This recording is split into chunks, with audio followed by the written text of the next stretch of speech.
Hello everybody, today I am going to be reviewing Zodiac. This film came out in 2007 and it was directed by David Fincher. This movie is of course about the infamous investigation of the Zodiac killer who murdered multiple people in the late 1960s and throughout the 70s, but his identity is unknown to this day. I have talked at length about David Fincher on numerous occasions, so I won't bore you with any redundancy on that, but I will just say I think it's pretty obvious to a lot of people that we like to kind of call him the resident murder, mystery, crime scene investigation thriller director. I've said this before, but I think that the reason why he gets away with using the same formula over and over, we've seen it in Seven, Girl with the Dragon Tattoo, Gone Girl. He's tackling all kinds of different angles with each one. For instance, Gone Girl is a very different film than Seven, even though they are kind of similar in terms of their formula.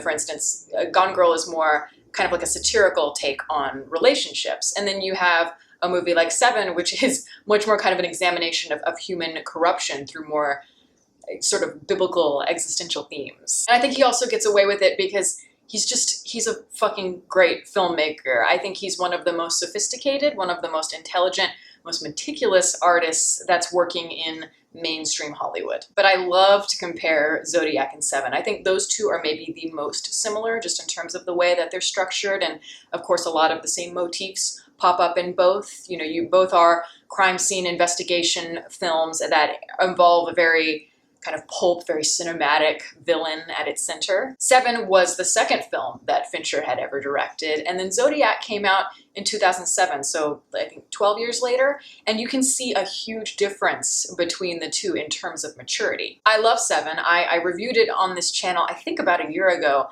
but compared to Zodiac, I feel like a lot of it is on the surface. A lot of the symbols, a lot of the themes are very embodied in the villain archetype in Seven in a way that, to me, just feels somewhat simplistic. It gets a little bit expository for me. And on one hand, I think that's certainly what Fincher was going for, but then I look at a movie like Zodiac, which is a film that is very comfortable, I feel, compared to Seven in terms of how it's presenting its themes. It's more comfortable with subtlety, and things aren't as easily summed up. It's just a more rich film. It's more complex. It may not be as digestible. It may not be as palpable as Seven, but for me, it's more sophisticated. In a way, I think this is maybe one of Fincher's most introspective works, because he's not only looking at the brutality of humans, the dark underbelly of society, which are themes that we see in all kinds of different Fincher works, but he's also very fixated on why he himself, and maybe why we are fascinated by serial killers. What draws us to them? What makes us obsessed with kind of brutality, with things that are grotesque? There is a certain charisma to cruelty, and that is often very personified in entertainment. And that's something here that the film is exploring. It's a movie that is very aware, I think, of the seduction, of the mystique that it's sort of painting around the serial killer. And this movie has a very cinematic look to it. The colors are very rich, and a lot of the scenes, especially the scenes that are the killings, where the Zodiac is killing all the different victims, those scenes are incredibly well directed, very kind of classical in their approach. In the whole film, it does have that sort of classical feel of kind of 1970s film school brat type movies of the time. And that's, when the film takes place. The majority of the film takes place in the 1970s. The scene towards the end of the film that takes place in the basement, if you've seen the movie, you know exactly what I'm talking about.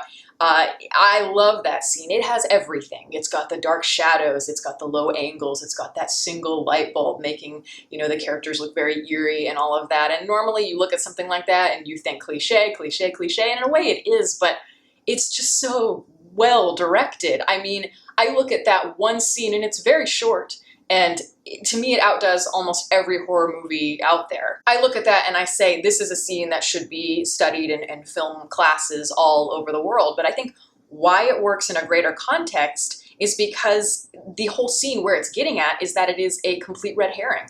The character of Graysmith, played by Jake Gyllenhaal, thinks he's seeing the Zodiac killer, but it's not the Zodiac killer. And yet there's still all of this buildup like a normal horror film. And this film is full of sort of fake outs like that, in the sense that there's a lot of different red herrings. In a way, it's like Fincher is messing with us And a lot of the characters as well are also allowing the romanticism of the Zodiac killer to distort the reality. So he can create this really atmospheric scene that ultimately leads to nothing, and yet it still works because it's meant to throw you off, and it's meant to disorient you and make you realize just how much we are intrigued by the macabre. We are obsessive, and we are all inherently very brutal in a sense, and so we're naturally drawn to the things that we normally feel like we should recoil from. This movie really brilliantly combines a very kind of cinematic approach to the look of the film, just the film's aesthetic, and then it's kind of contrasted with a very procedural, very realistic approach to the way that we're seeing the crime scene unfold. It feels almost like a film that might have been directed by Sidney Lumet in the 1970s. It moves really fast. It's like every 10 seconds, there's new information being thrown at you to the point where it all blends together. But it's not essential that you know every piece of information. It's just information. It has a very, as I said, procedural feel to it, a very immersive feel. Some might say that it feels a bit tedious, maybe a bit boring.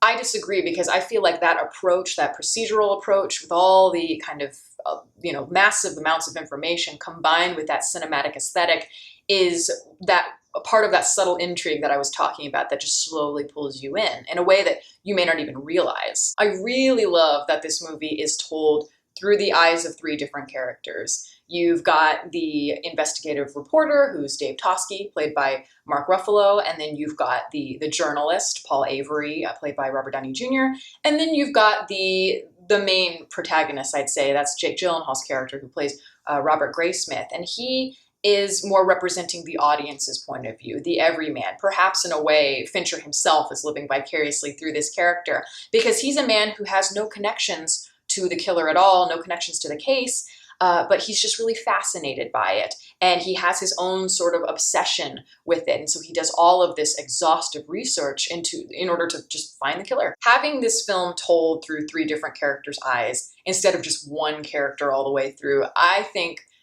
is important, because it allows us to see three very crucial aspects of what was so alluring about the Zodiac killer. You've got journalism. Journalism played a huge part in terms of the sensationalism of the Zodiac killer, because he is a kind of person, or was a villain in a sense, that could have been in a movie. And so naturally the media is going to eat that up. So then you've got that sort of seen through Paul Avery's eyes, but then you need to have the investigation, the crime scene information, all of that, trying to discover who the killer is from a more kind of noble, sort of professional person like Mark Ruffalo. And then of course you've got the Gyllenhaal character, who is the unlikely key in all of this, because he is the outsider who brings all of these clues and things full circle in a way that maybe no one would have expected otherwise. And some argue that he was the one who came closest to cracking the Zodiac case. As I said, Gyllenhaal really personifies that obsessive quality that we all have, and that's why we can all relate to him. But, later on, as the years go by, the Zodiac kind of fades from the public consciousness, because he hasn't killed anybody, or at least that anyone knows of, and he's just not relevant anymore, and so nobody cares. Yet the Jake Gyllenhaal character, he really still cares. And Toschi, the Ruffalo character, even says to him, a lot of time has gone by. There are new cases and a lot of people that are in danger right now that we need to be focusing on, rather than a case that is, for the most part, dead. In the big scheme of things, the Zodiac is not that important anymore. So why should he pursue it? And I don't think even Graysmith himself could ever really answer that question, at least in the interviews I've seen with the real guy. But I think that a lot of that has to do with just everyone has this need for control. We all have this need to kind of build this complete, very conclusive narrative, because ultimately that's what satisfies us. That's why we watch movies, in order to feel a sense of control, to have a beginning and middle and end. But we do not get the complete narrative with this movie. We do not get a happy ending where the killer is caught. And that is the irony in it all. And I know a lot of people don't like that about the movie, but I love it. The fact that we will just create so much chaos and so much obsession.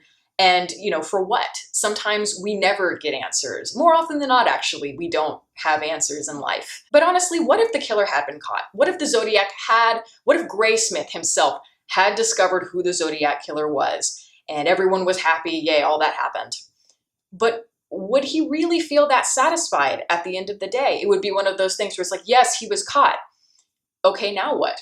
You know, you're always going to be unfulfilled. And so you see that all the time. You know, we're always trying to create conspiracy theories about things that happened years ago, like Kennedy assassination, 9/11, in order to sort of keep our suspense, in order to keep that sense of unfulfillment, because it keeps us motivated to keep going through life. I love this movie so much. It is my favorite David Fincher film. I've seen it probably about 20 times over the years. I find it severely underrated. No one saw it when it came out. And since then, it's sort of developed a cult following, and more people are learning to appreciate how great of a film it is. But I still feel like the word needs to get out there. So if you've seen it before and maybe you didn't think it was so great, watch it again. I think that if you watch this film again, you'll see that there's a lot to admire here. And if you've never seen it, definitely check it out, because again, it's a Fincher film, you know, so you're gonna get quality. I feel like it's essential viewing for any fan of cinema, and certainly for any fan of Fincher. And that is my review. Thank you all for listening. All my social media information is down there. You can watch more videos here, and you can subscribe if you'd like. Catch you next time.